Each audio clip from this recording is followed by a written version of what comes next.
సంవత్సరాల తరబడి ఎన్ని మందులు వాడినా మీ మోకాల నొప్పులు తగ్గట్లేదా? ప్రాణ పెయిన్ క్లినిక్ లో అత్యాధునిక చికిత్స. గుండె నొప్పి రోగులకు రక్షణ కవచం అందుబాటులో ప్రాణధార ఇంజెక్షన్. టెనెక్టుప్లేస్ ఇంజెక్షన్ ధర దాదాపు 45,000. ప్రభుత్వానికి 19,000కు సరఫరా.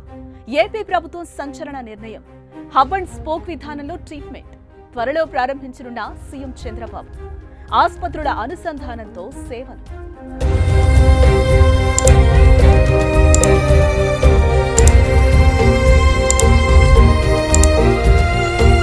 ప్రపంచాన్ని వణికిస్తున్న ఆరోగ్య సమస్యల్లో గుండెపోటు కీలకం. ఒకప్పుడంటే బాగా వయసు పైబడిన వారే గుండెపోటు గురయ్యేవారు. కానీ ఈ రోజుల్లో యువకుల నుంచి వృద్ధుల వరకు గుండెపోటు వెంటాడుతూనే ఉంది. హార్ట్ స్ట్రోక్ వచ్చిందంటే ఇమ్మీడియట్ గా ట్రీట్మెంట్ అందాలి. అంటే కేవలం గంటల్లోనే. ఒక్కో సందర్భంలో ఆ టైం కూడా ఉండదు. మరి అలాంటప్పుడు చికిత్సకు చేతిలో డబ్బులుండొచ్చు, ఉండకపోవచ్చు. అప్పుడు పేషెంట్ పరిస్థితి ఏంటి? డబ్బు లేక ట్రీట్మెంట్ అందక ప్రాణాలు పోయిన సంఘటనలు కూడా వింటూనే ఉన్నా. కానీ ఆంధ్రప్రదేశ్లో ఇక మీదట అటువంటి పరిస్థితులు రాకుండా ప్రభుత్వం చర్యలు చేపడుతోంది. పేషెంట్ ను కాపాడేందుకు వెంటనే ఇచ్చే ఇంజెక్షన్ ను ప్రభుత్వం ఉచితంగా అందిస్తోంది. ఆ డీటెయిల్స్ ఏంటో ఇప్పుడు చూద్దాం. అకస్మాత్తుగా గుండెపోటు ముంచుకొచ్చినప్పుడు తొలి గంట చాలా కీలకం. దానినే గోల్డెన్ అవర్ అంటారు. ఈ సమయంలో ఓ అత్యవసర ఇంజెక్షన్ ఇస్తే రోగి ప్రాణాలు కాపాడే అవకాశం ఉంటుంది. తర్వాత పెద్ద ఆసుపత్రికి వెళ్లి తగిన ట్రీట్మెంట్ తీసుకోవచ్చు. దీన్ని దృష్టిలో ఉంచుకుని చంద్రబాబు ప్రభుత్వం ప్రజారోగ్య విధానంలో అద్భుతమైన నిర్ణయాలు తీసుకుంటోంది. చిన్న ఆసుపత్రులను దగ్గరలో ఉన్న పెద్ద ఆసుపత్రులతో అనుసంధానించే విధానాన్ని విస్తృతం చేయబోతోంది. ఐసీఎంఆర్, ఢిల్లీ ఎయిమ్స్ మార్గదర్శకాల మేరకు అవసరమైన వారికి ఖరీదైన టెనెక్టుప్లేస్ ఇంజెక్షన్ ను ఇస్తున్నారు. దీనివల్ల ప్రాణాపాయం తప్పి రోగుల అవసరాన్ని బట్టి మరింత పెద్ద చికిత్సను పొందే వెసులుబాటు లభిస్తుందని రాష్ట్ర వైద్య ఆరోగ్య శాఖ మంత్రి సత్యకుమార్ తెలిపారు. ఏపీలోని పూర్వ ప్రభుత్వ వైద్య కళాశాలలన్నింటిలో టెలిసెంటర్లను ఏర్పాటు చేశారు. వీటినే హబ్స్ అంటున్నారు. కొన్ని ఎంపిక చేసిన కమ్యూనిటీ హెల్త్ సెంటర్స్, ఏరియా, జిల్లా ఆసుపత్రులను వీటికి అనుసంధానం చేశారు. వాటినే స్పోక్స్ అంటారు. ఎవరికైనా గుండె నొప్పి వచ్చినప్పుడు దగ్గరలో ఉన్న చిన్న ఆసుపత్రులైన స్పోక్స్ కు వెళ్తే అక్కడి వైద్యులు వారికి ఈసీజీ తీస్తారు. రోగుల వివరాలు, వారి సమస్యలు పెద్ద ఆసుపత్రికి పంపుతారు.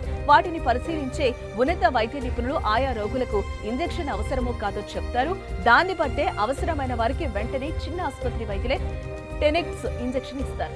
ఇప్పటి వరకు 15,077 మంది రోగులను పరీక్షించగా వారిలో 6,508 మందికి గుండె సమస్యలు ఉన్నట్లుగా గుర్తించారు. అందులో 840 మందికి ఇంజెక్షన్ ఇచ్చి ప్రాణాపాయ స్థితి నుంచి బయటపడేశారు. ఈ విధానంలో అత్యవసర చికిత్సతో రోగులు ప్రయోజనం పొందుతారని, మిగిలిన వారికి సరైన వైద్యం అందుతుందని వైద్య ఆరోగ్య శాఖ ప్రత్యేక ప్రధాన కార్యదర్శి ఎంటీ కృష్ణబాబు చెప్పారు. విస్తృతం చేయబోయే ఈ విధానాన్ని త్వరలోనే సీఎం చంద్రబాబు ప్రారంభించబోతున్నారు. టెనెక్టుప్లేస్ ఇంజెక్షన్ ధర బహిరంగ మార్కెట్లో 40 నుంచి 45,000 వరకు ఉంటుంది. ప్రభుత్వానికైతే 19,000కే సరఫరా అవుతుంది. దీన్ని అవసరమైన వారికి చిన్న ఆసుపత్రుల్లో పూర్తి ఉచితంగా అందిస్తున్నారు. ఇంజెక్షన్ పొందిన రోగులను ఆ తర్వాత మెరుగైన చికిత్స కోసం బోధనా ఆసుపత్రుల్లో క్యాత్ ల్యాబ్స్ ఉన్న చోట్లకు పంపుతున్నారు. అవి లేని చోట ఆరోగ్యశ్రీ అనుబంధ ప్రైవేట్ ఆసుపత్రులకు పంపుతున్నారు. బాపట్లలోని శారదాపురి కాలనీకి చెందిన 52 ఏళ్ల సుబ్బారావుకు ఉన్నట్లుండి ఛాతి నొప్పి మొదలైంది. వెంటనే దగ్గరలో ఉన్న ఆసుపత్రికి తీసుకెళ్లారు. వైద్య సిబ్బంది ఈసీజీ తీసి రిపోర్ట్ను గుంటూరు జీజీహెచ్ కు పంపించారు. అక్కడ వైద్యుల సూచన మేరకు ఆయనకు వెంటనే టెనెక్టుప్లేస్ ఇంజెక్షన్ ఇచ్చి ప్రాణాపాయం నుంచి తప్పించారు. అనంతరం గుంటూరు జీజీహెచ్ కు పంపగా అక్కడి వైద్యులు ఆయనకు స్టంట్స్ అమర్చారు. కనుక గుండె నొప్పి వస్తే వెంటనే దూరంగా ఉండే పెద్ద ఆసుపత్రికి వెళ్లకపోయినా దగ్గరలో ఉండే చిన్న ఆసుపత్రికి వెళ్లినా ప్రాణాలు నిలుపుకునేలా ప్రభుత్వం చర్యలు చేపట్టింది. పేద, మధ్యతరగతి ప్రజలు ఎక్కువగా ఏ విధానంలో ప్రయోజనం పొందుతారు? ఏ విధానం పూర్తిగా అమల్లోకి వస్తే గుండెపోటు వచ్చినా ట్రీట్మెంట్ అందడం ఖాయంగా తెలుస్తుంది.